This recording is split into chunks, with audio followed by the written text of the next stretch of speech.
morning, everyone. On behalf of Nomura, I'd like to welcome you all to our offices at One Angel Lane and to those who have joined us virtually today. We are honored to be hosting this flagship event for the UK Women in Economics Network. It's great to see so many of you here today.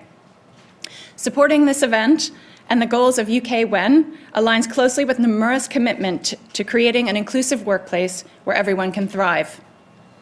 At Nomura, fostering a diverse, equitable, and inclusive culture is not only a moral imperative, it's also vital to enhance our competitive strength. Why? Because by accessing talent from all backgrounds, retaining our employees, and enabling them to thrive, we can stimulate innovation while strengthening decision-making and risk management. It's almost unnecessary to say to an audience like this, but ultimately our commitment to DE&I will deliver long-term growth and sustainable profitability, benefiting not only our business and employees, but also our clients and society as a whole. So without further ado, I'd like to invite Catherine Connolly, the founder of Economic Sense and counselor for the Society of Professional Economists, to the stage. Thank you.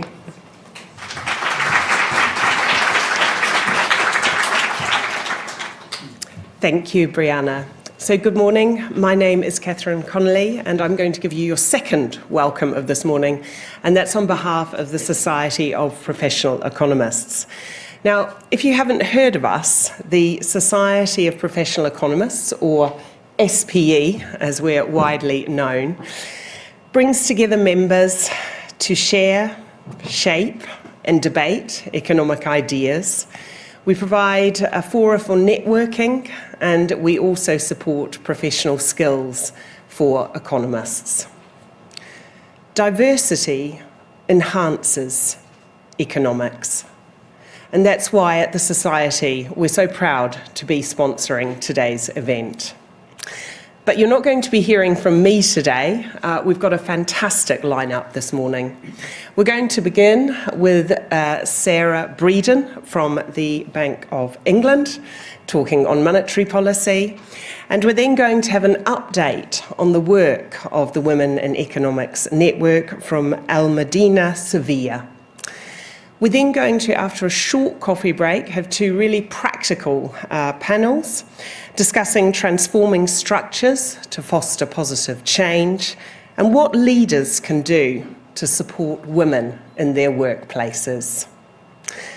I wanted to thank our speakers in advance. I also wanted to thank everybody who's joined us this morning. And a particular thank you also to everybody who's joining us online. Please do participate, put questions in via the WebEx, and we will feed them into the discussion. So without further ado, I would like to hand over for your third welcome to Chris Pissarides. Thank you.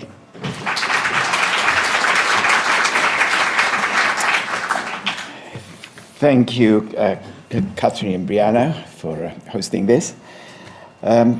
I'm the President-elect of the Royal Economic Society, and on behalf of the Royal Economic Society, and particularly the Women's Committee, I warmly welcome you to today's event. Thank you for joining us both in the room and also online. Now, improving diversity, inclusion, and integrity in the profession is a key strategic objective of the Royal Economic Society.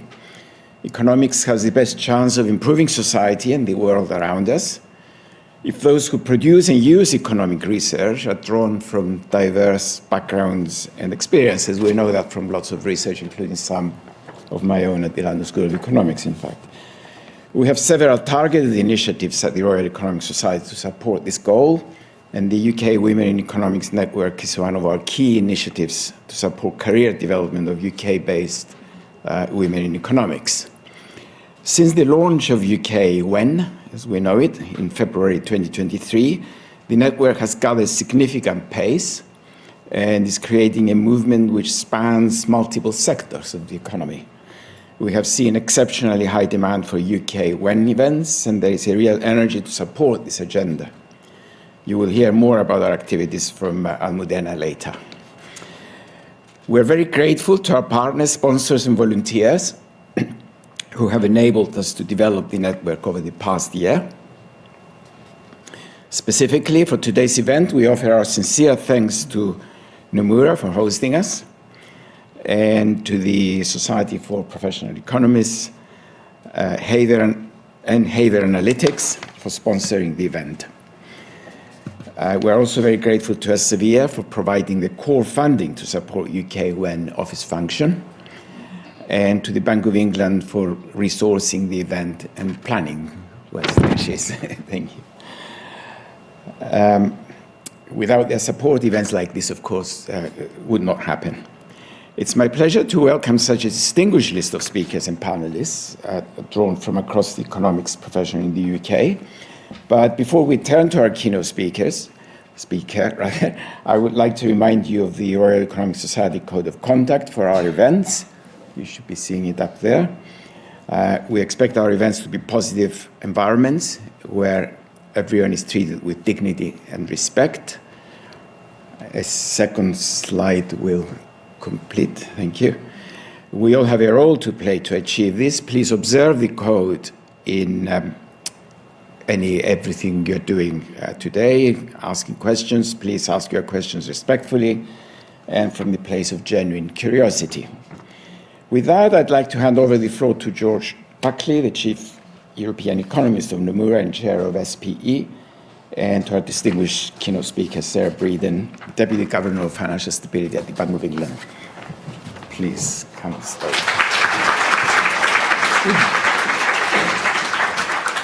I'm starting to think that a fourth welcome might be one too many. I have a very limited role in today's proceedings. In fact, my only job is to introduce somebody who doesn't really need much introduction at all. I'm delighted that today we are joined by Sarah Breeden, the newest member of the Bank of England's Monetary Policy Committee, but far from new to the Bank of England, having a long and successful career with the bank beginning in the early 1990s. Now, Sarah is the bank's Deputy Governor for Financial Stability, a member of the bank's Financial Stability Committee, its Prudential Regulation Committee, and also the bank's Court of Directors. She oversees the bank's focus on fintech, also central bank digital currencies, and leads the bank's work on climate change. I'm not quite sure how you found the time to join us today with that list of job titles, but we're deeply honoured to have you here, and we're looking forward to hearing what you have to tell us. Now, when it comes to women in economics, Sarah was the first chair of the Bank of England's Women in the Bank network and set up a mentoring programme to provide advice and help build confidence among female colleagues for their career development in the bank. She's continued to be a champion of women in the organisation ever since. So Sarah, thank you for being here today. Ladies and gentlemen, please welcome Sarah Breeden.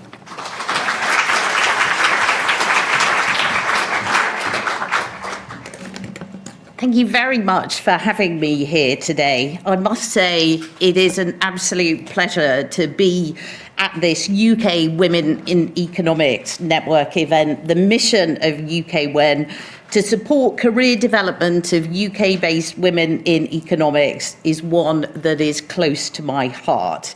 Back in 2007, Joe Paisley and I set up the Bank of England's Women's Network. And I fondly remember how at the reception celebrating the role of women in the bank, that we were joined by all 4 women who had sat on the Monetary Policy Committee since its inception more than 15 years previously. Now we have 4 women on the MPC all at the same time. Not quite a majority, but progress nevertheless. It's been 7 weeks since my first speech as a monetary policy maker, and today I wanted to provide an update reflecting the significant data news that we've seen since then. Back in December, I set out how I thought monetary policy making should best be considered as engineering rather than science at present. What did I mean by this? Having been hit by a series of unprecedented shocks, the departure from the European Union, a once-in-a-100-year pandemic event, the start of the biggest war in Europe for 80 years, the UK economy had been subject to significant volatility. And as the magnitude of the swings in the economic outcomes that we monitor had gotten larger, so too had the magnitude of the changes that we have needed to forecast. In response to repeated supply shocks, this had been particularly true for inflation and wage growth. When shocks hitting the economy and the changes that we need to forecast become this large, we need to be humble about the ability of our models to fully capture the complex dynamics of what's happening and our ability to fine-tune economic outcomes. It was, for example, uncertain how firms and households would behave in response to the very high levels of inflation and the sharp tightening in monetary policy that had been seen over the previous couple of years.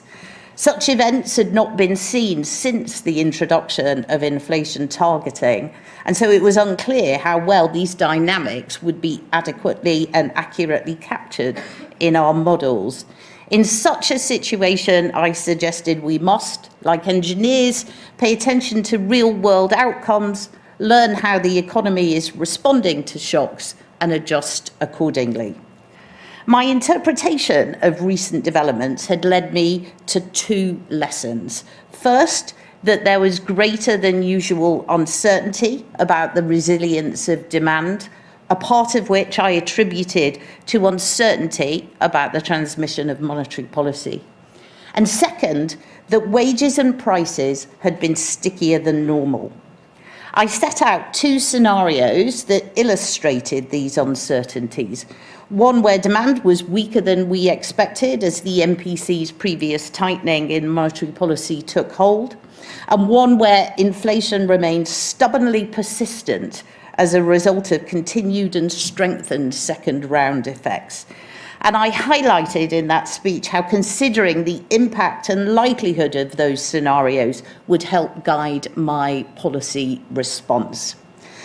Against that backdrop, those scenarios have provided me with a helpful framework to assess the very considerable amount of news we've seen since December. And so I want to talk today about my interpretation of that news, what that means for the likelihood of either of those scenarios occurring, and most importantly, what I think that means for the policy outlook. So, what have we seen? Starting with inflation, headline CPI inflation ended the year at 4%, a little over half a percentage point lower than we had expected at the time of the November MPR, and down from over 11% at its peak in October 22. The downside news, which was broad-based across fuel, core goods and services inflation, was a very welcome sign that things are moving in the right direction. In an absolute sense, the fall in inflation can largely be accounted for by a fading of global inflationary shocks, although of course higher interest rates have been vital in acting to contain second-round effects. Easing input cost pressures have weighed on core consumer goods inflation, and PMIs suggest that they are expected to continue to do so in the near term.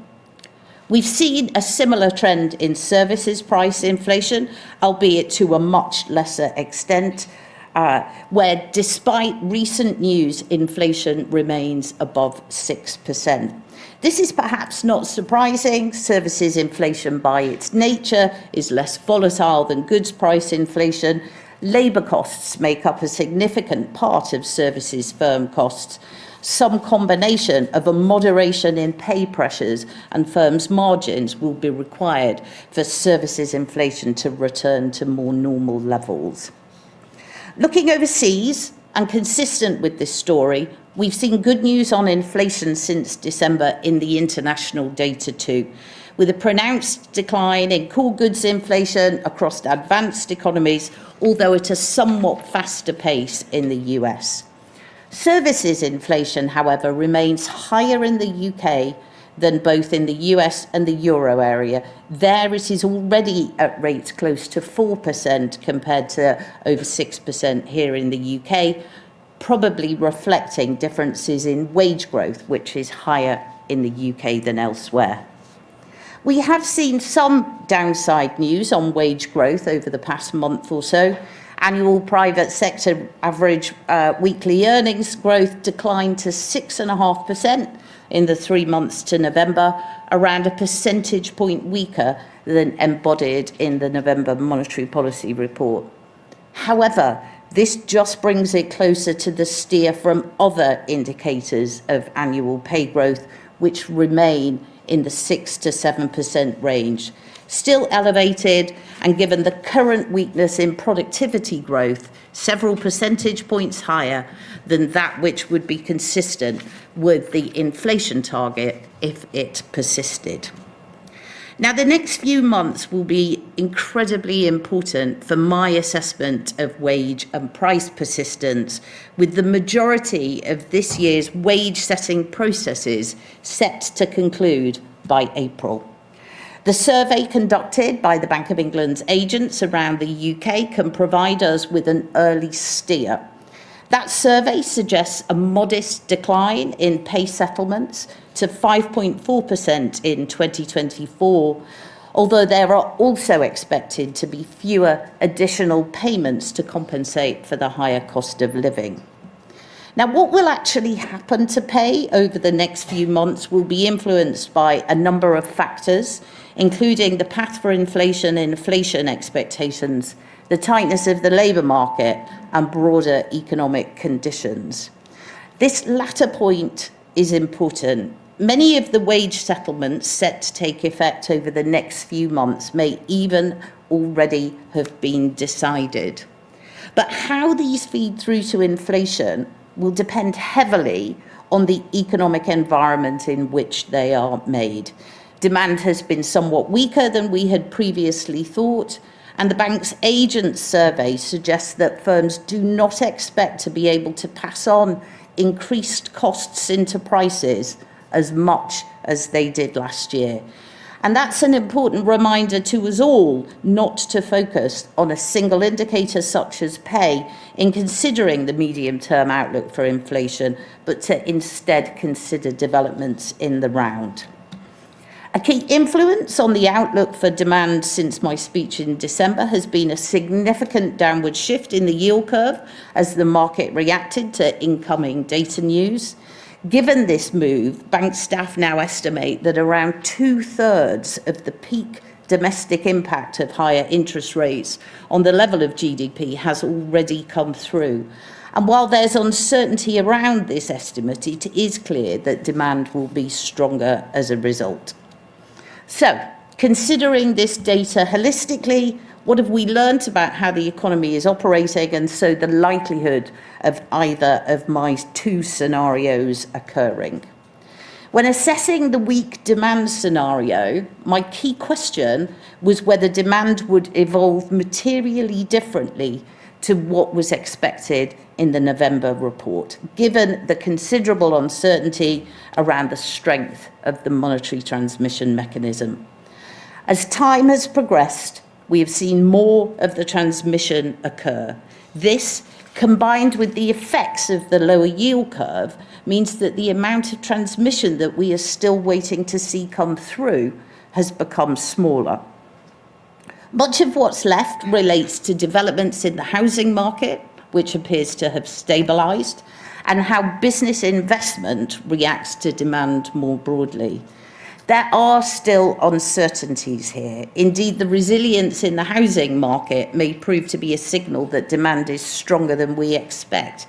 However, I am more confident that downside risks to demand are less likely to materialise beyond that embodied in our February forecast.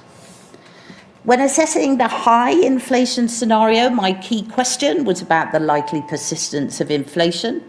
The downside surprise in services price inflation and wage growth suggested a little less persistence than we had assumed back in November. And so my concerns about the risk of even greater persistence have diminished. But again, that's not to say that risks do not exist. While our forecasts for the change in inflation and wage growth are now much closer to recent historical experience, we still have some way to go to get to normal levels. and for services inflation to fall to levels consistent with target, some combination of a further moderation in labour cost growth and firms' margins will be needed. I've taken some comfort from developments in other advanced economies, which appear to be a little further ahead than the UK, but I need to see further evidence to be confident that the UK economy is progressing as set out in our forecast. And here, monitoring wage growth and how firms pass these costs into prices over the next few months will be vital. So, what does all that mean for the policy outlook? When I gave my speech in December, I judged that domestic risks were skewed to the upside. As I set out then, the high inflation scenario would also, in my view, be the more costly of the two scenarios, and so was the more important one to lean against when setting monetary policy.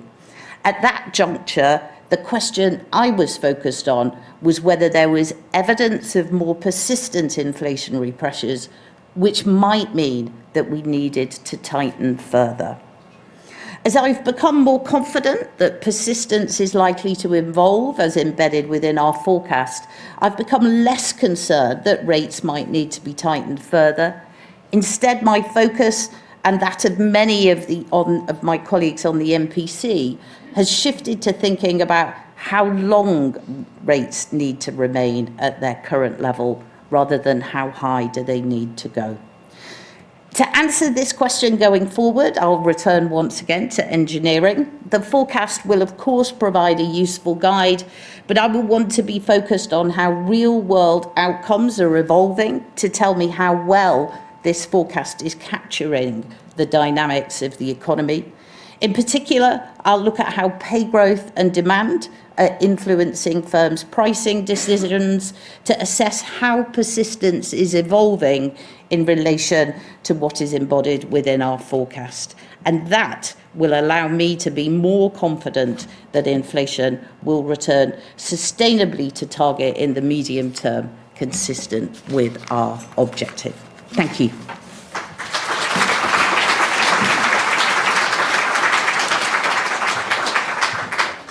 Thank you very much indeed, Sarah, for those remarks. And we've got a bit of time, not much, but we have a bit of time for some questions. Maybe if I can ask you one briefly, because you started off talking about uncertainty. Ben Broadbent, I think, at the end of last year gave a speech where he said that uncertainty meant you have to be very cautious on policy making. Do you share that, and what do you interpret that to mean? So the theme of the speech is that the environment that we're in is one that is not well captured in the data of the past, and therefore we cannot be confident that it is well captured in the models. What I'm keen to do is to look out of the window, see what's happening, and react accordingly. We have, in fact, had quite a lot of news. Good news at that. We've got a period ahead of us where we are going to get a reasonable amount of data, which should give us a good signal on where we are going. I think one is naturally cautious because of the costs of being wrong with inflation persistence, but you can be confident that we are watching the data carefully and will be prepared to move as the data come in line with our forecast. Great, thank you for that. Ulrike. Ulrike Hothorp from Live Economics. Thank you ever so much, Sarah. That was very interesting. I wanted to ask how the bank was taking into consideration the global instabilities that we are seeing, well, as you know, everywhere. Thank you. It's a great question. The way we have captured it is in an upside risk to our forecast for inflation and a downside risk to our forecast for activity. What I would highlight, though, is that we, at least I as a policymaker, are treating this risk differently than I was thinking about the domestic risks to inflation that I was focused on in December. The attitude I have is that if this risk crystallizes, I will react to it then. The risk to domestically generated inflation was one that I was incorporating into my policy stance. So I think it's a different approach to risk management, but one that we're very careful to monitor. We've got a question at the front, please. With the microphone. right to the front. Maybe just shout very loudly. I will ask my question very loudly, and maybe you can, George, repeat it if necessary. I will. So first of all, thank you for incredible clarity in describing your thinking. It's super helpful to have that idea of impact and probability to kind of look at different scenarios, because obviously we can't really forecast the future. You mentioned we need services inflation to come down more to feel confident that the overall target is going to be met. Do you have a number in mind as to the kind of level of service inflation or the kind of level of wage growth that would be consistent, in your view, with the 2% target? I really think you have to think about those things in the round. Our objective is to deliver inflation at 2% sustainably in the medium term. That's about services and goods together. Services inflation is a combination of what's happening to non-labour costs and margins. And I think we have to think about all of those things in the round.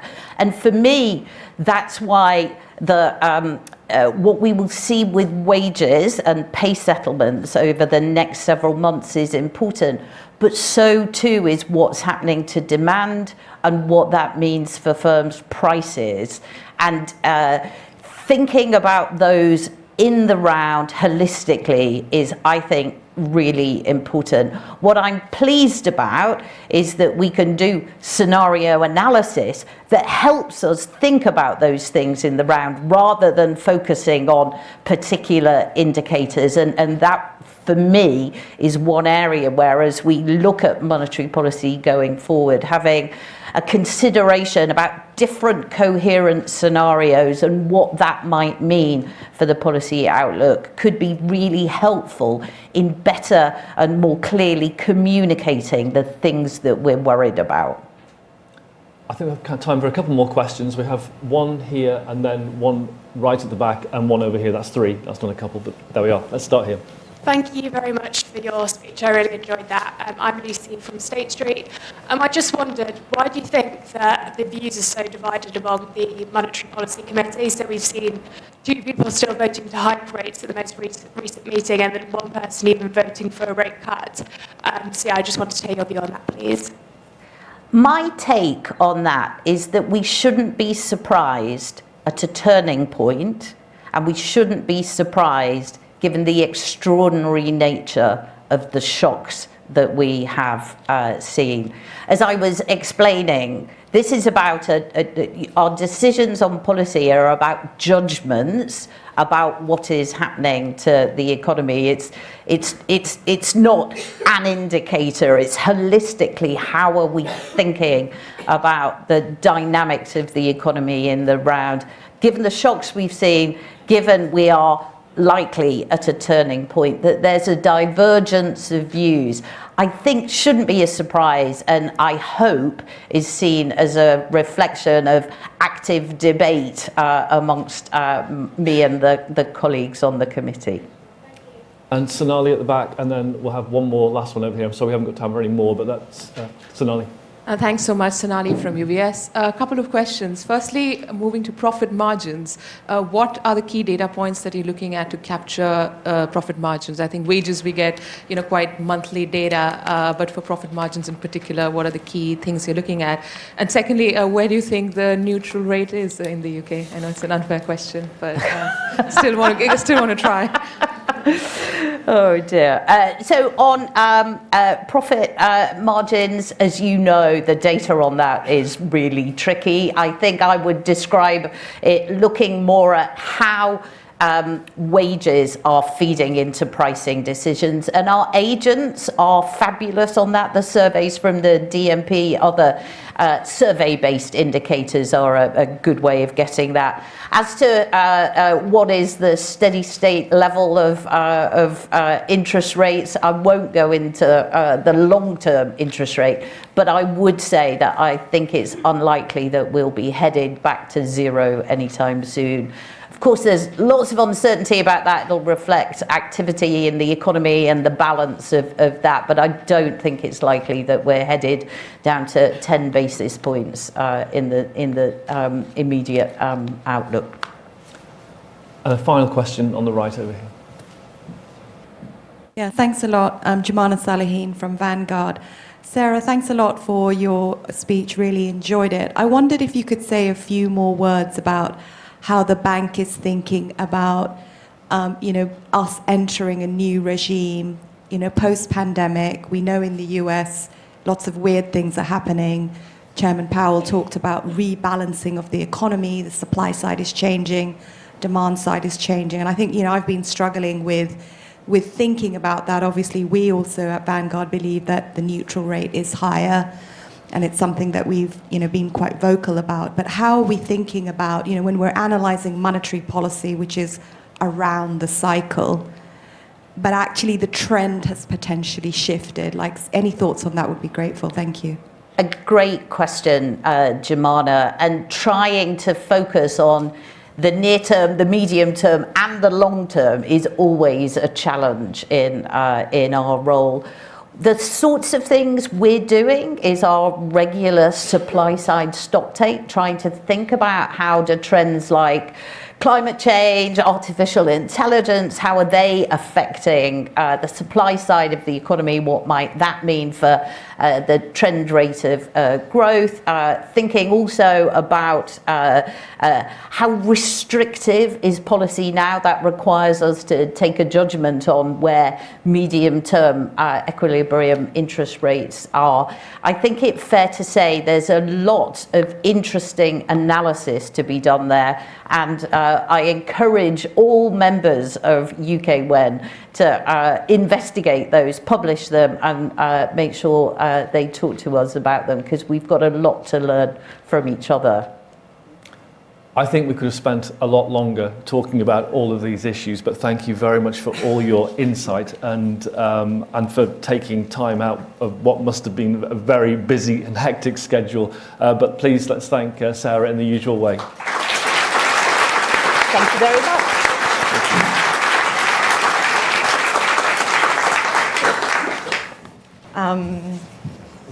I hope okay, so can you hear me all right? Good. It's really exciting to be here today as the chair of UK WEN. I'm really pleased to see a full room and such an enthusiasm for the network.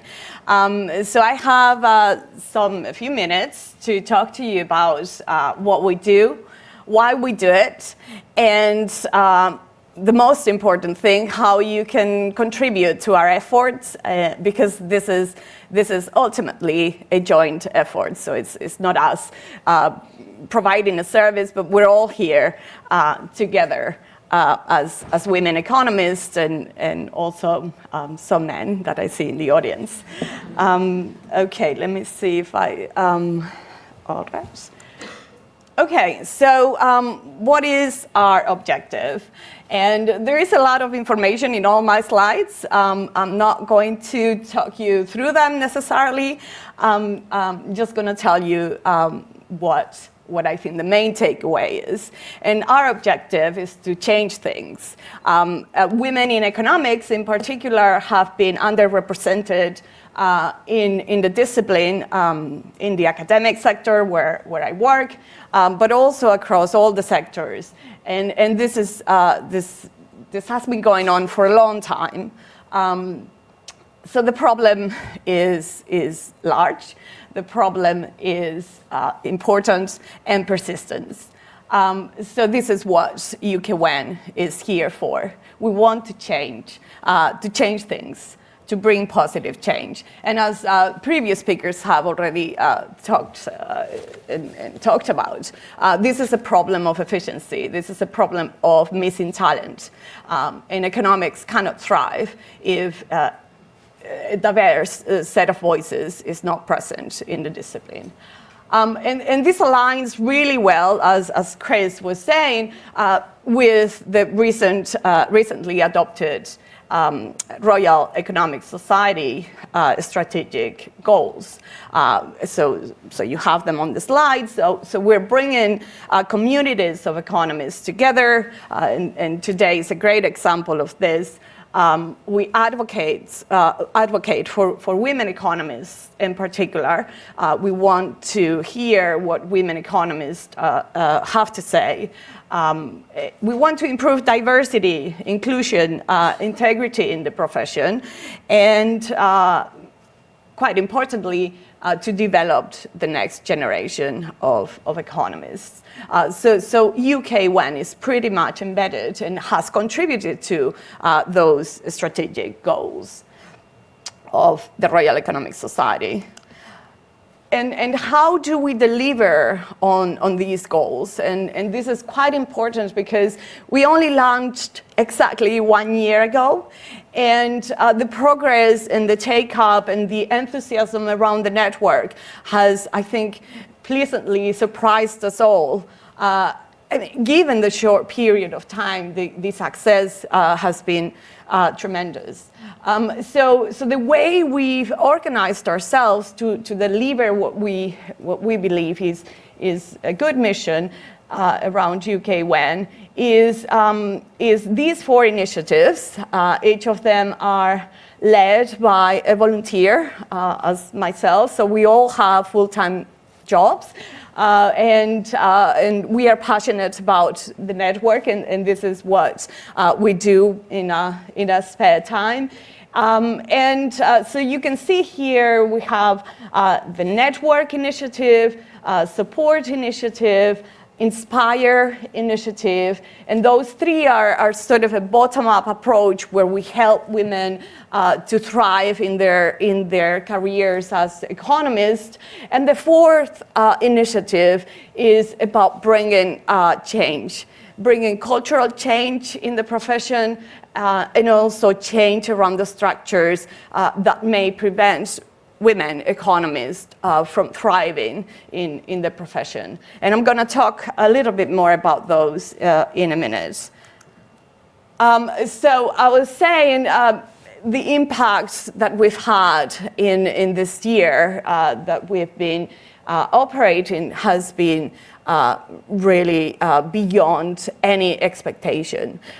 So we've had several events and we've done several initiatives. Our events are generally oversubscribed, such as this one. Online attendance is great and much more than in-person attendance. So that has allowed us to reach a wide group of economists. And we have a communication and engagement channel, so social media and our newsletters that reach also thousands of women economists. So this is quite successful, exponential change. So just to tell you a little bit about what we've done in each of these initiatives, to give you a sense not just of numbers, but what we actually do to help women and organizations to bring about the change that we need in the profession. So we had our first networking event, the annual event that was held at the Bank of England exactly a year ago today. And the caliber of speakers willing to contribute to the network has just been amazing. So we had Dave Ramsden talking at that event, the Deputy Governor for Markets and Banking of the Bank of England, Claire Lombardelli from the GES, Stephanie Flanders from Bloomberg, George Buckley was there today. We can see his picture there. And today we're very, very happy to be here and for Nomura and the Society of Professional Economists to host this event, and of course, Haver Analytics as well. So the support initiative, we held an event in JP Morgan Asset Management. Patrick Thompson, the CEO, opened the event. He mentioned how it was important for women economists to have this sort of initiatives, having, I think he has 4 daughters. Some of them may go on to study economics, and Sarah Bradham was telling me about her daughter as well before. But of course, you don't need to have daughters that study economics to be involved in this network and to believe in what we do. My colleague Swati Dinga from the Monetary Policy Committee at the Bank of England also gave a speech at this event talking about inflation and the bank's position around that. And we had a panel discussion of very senior women economists. And I think I was just talking to Tara Alles, our ambassador. What came out from this event was the diversity within the women, within women economists, the diversity in career paths and experiences, and that was a main takeaway from that event. We'll be launching a jobs board later this month. Some organizations have asked for this service, given our reach. And we're thinking about an expert panel series to provide a platform for junior or mid-career women economists to be able to tell us what their vision is around economic issues and to provide a voice to a diverse set of individuals in the profession. So our Inspire initiative also has been quite successful. So this is targeted to junior women economists mostly studying economics at university. We've held very successful events at Cardiff, LSE, Edinburgh. We also have some interest from other organizations outside of academia. So the Office for Budget Responsibility, for example, was quite successful as well, with the main chief economist telling us what the challenges they face. And our role was really to showcase women's careers as an inspiring tool for all these women that go on to study economics. They do quite well in undergraduate degrees, but then they don't go on and work as economists. So this is what we're trying to do and to achieve with our Inspire initiative. And the last one is action. So action for change, action for positive change. And here we have several projects. So the second one there in the slides, the best practice forums, aim to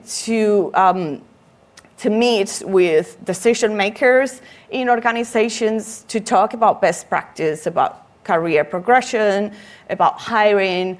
And one example is the meeting that the lead of this initiative had with the head of departments in the head of economics departments in UK academia to discuss issues around Athena Swan accreditation.